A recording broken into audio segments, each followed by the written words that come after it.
What is going on, y'all? It is the Caveman back at it again with another video, and you read the title. I am certainly glad I am not a fan of the Chicago Bears right now because they are sure up in flames. Nevertheless, before we hop into the video, you guys know the drill around here. Mott's applesauce, you ever hungry, thirsty, whatever it might be, Mott's applesauce will satisfy whatever satisfy you need to satisfy you. The Caveman guarantee, I promise it will never fail you. Let's talk about the piss-poor franchise that is the Chicago Bears.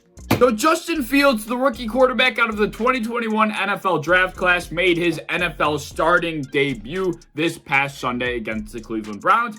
And, well, it certainly did not go the way I think most people expected it to. I certainly don't think anybody expected the Bears to win this game since Justin Fields was making his debut against a Super Bowl contender in the Cleveland Browns. But I think a lot of people expected it to go a little better than it actually went. I mean, that was a complete and utter disaster. So the Chicago Bears lost to the Cleveland Browns 26-6, right? But that's nowhere near the scariest part of this entire thing, right? Justin Fields in his NFL debut was sacked 9 times. 9 times this dude was brought to the ground with the ball in his hands. That's brutal. That's not even the worst part of it. Justin Fields was not only sacked 9 times, he was hit by a Cleveland Browns player 15 total times. But that's still not the worst of it. The Bears only ran 45 total plays on offense in this game. 45 total plays, right? Justin Fields was hit on 15 of those plays. That's a whole third of offensive plays that Justin Fields was getting rocked. Rocked, I tell you. He literally, every third play, Justin Fields was getting hit. A rookie making his debut, that's not the way you want to bring him into the NFL. I mean, that's just not fathomable. I mean, imagine being a rookie quarterback, probably shitting your pants as it is, going against the Cleveland Browns, a Super Bowl contender at that, and you get smacked with the ball in your hands 9 times, you get smacked in general 15 total times, and you're only out there for 45 offensive snaps. The fact that he didn't get seriously injured is nothing short of lucky, because getting hit at that rate, I mean, you're bound to get injured, especially when you're getting smacked by Myles Garrett, Jadeveon Clowney, guys like that. You're bound to get hurt. I mean, it's honest to God a miracle that Justin Fields came out of that game relatively healthy. Now, I did not watch this game between the Chicago Bears and the Cleveland Browns. I just had Allen Robinson in fantasy, and I was like, what in God's name is going on in that match? Because Allen Robinson was doing next to nothing, and I was like, what the hell is going on? Well, I quickly found out when that game ended what the hell was going on, because there was some outrage regarding what happened in this matchup, specifically coming from one of the largest sports analyst television networks that you could possibly come across. ESPN, one of their biggest anchors, had something to say about Justin Fields and Matt Nagy's game plan surrounding the rookie quarterback in this matchup. Chicago Bears should fire Matt Nagy today. Because yesterday's game plan, which was the worst one I've ever seen in my life, was either negligence or intentional. It's been 149 days since the Bears drafted Justin Fields. You had 149 days to start to build a game plan around the skill set of this young man, and it was an embarrassment. Yesterday, you showed us that you are incapable of designing the proper game plan around a dynamic quarterback, or you showed us that it was intentional, that you wanted him to fail, and you set him up to be a disaster. So yeah, I learned very fast what happened in this game between the Chicago Bears and the Cleveland Browns. This was just no ordinary ass whooping. This was apparently, according to Dan Orlovsky, which I'm certainly buying into, I completely believe, just absolute incompetence, or it was just negligence. I mean, I don't know. I mean, Dan Orlovsky said it himself. He said it perfectly. This is inexcusable to another level. There's more to that clip that I would show, but I don't want to take up too much of the video. Basically, they just go on to talk about how bad the game plan was. They go into some deeper statistics, which I'm going to mention. But each analyst, including Dan Orlovsky, just ripped into Matt Nagy. I mean, they just called him stupid. They called him incompetent. I mean, they just really ripped into the game plan that was set in place for Justin Fields. Rightfully so. They go on to explain in that exact video that Justin Fields dropped back a total of 30 times in this game. He only had 5-man protection for 21 of those dropbacks. 5-man protection, that's the least amount of protection you can have in football, folks, against the Cleveland Browns pass rush in a rookie quarterback's debut. I mean, what are you doing? You're literally asking, not to mention, they kept him in the pocket the entire game. That is literally a recipe for complete disaster. Thank God Justin Fields didn't get hurt. Justin Fields is lucky he didn't get hurt because he was just being set up to get whacked like a freaking tackling dummy back there. 5-man protection on 21 dropbacks.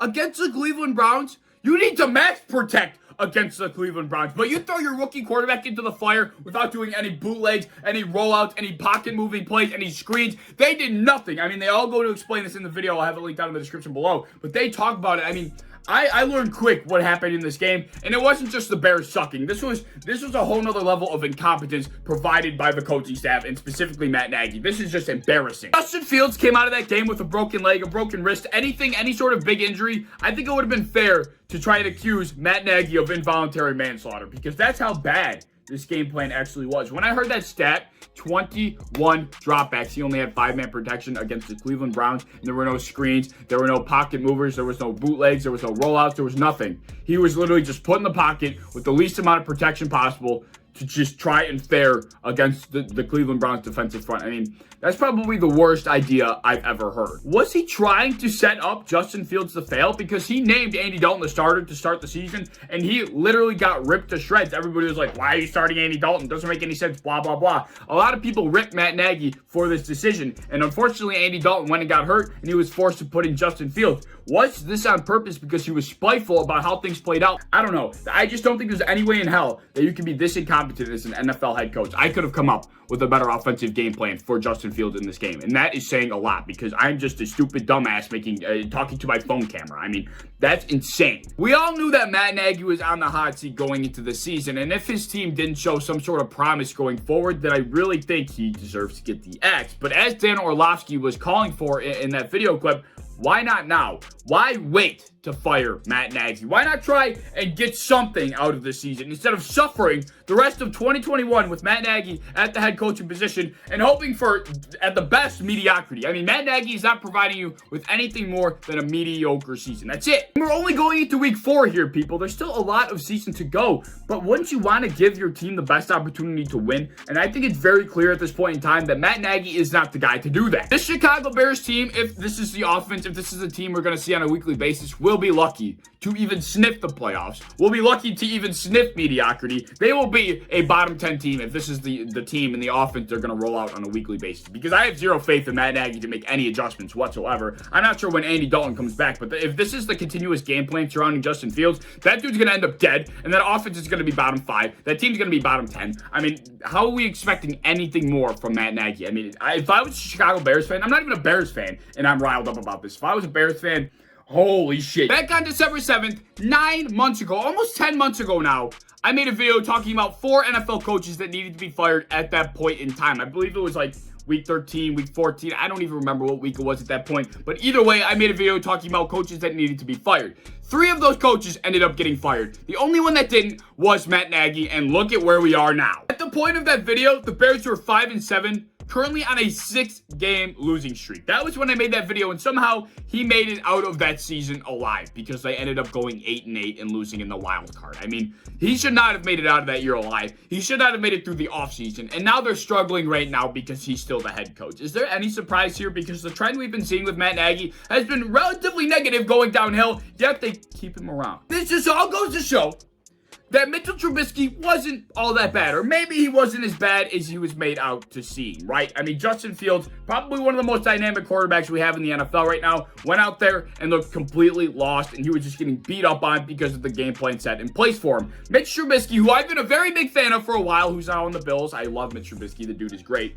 Ever since he threw 5 or 6 touchdowns in that game a few years ago, I've been a humongous fan of him. He's shown flashes of being a very good quarterback in this league, but everybody thought, you know, maybe he just didn't pan out. Maybe that was a fluke game. Maybe he just didn't actually have it. Turns out, I think it was Matt Nagy's game plan that set that poor guy up for failure, as now we're seeing with Justin Fields in just a single start. I am more than confident that if a guy like Deshaun Watson, Josh Allen, Patrick Mahomes were developed under the coaching system of Matt Nagy, just like Mitchell Trubisky was, hell, they would be like Mitchell Trubisky right now, just a backup quarterback trying to find his way back into the league. And Mitchell Trubisky, if he was somewhere else, would probably be more like a Josh Allen or a Patrick Mahomes. Not to that level, but he would certainly be a lot better than what he is right now. Will Matt Nagy get fired? When will they realize that this guy is clearly the reason that this team is nothing better than mediocre? That it's actually shit. This team is shit. You're wasting a championship level defense. They've been wasting a championship level defense for years upon years, and it's just slowly declining because that offense just can't do anything to pull their weight. Why?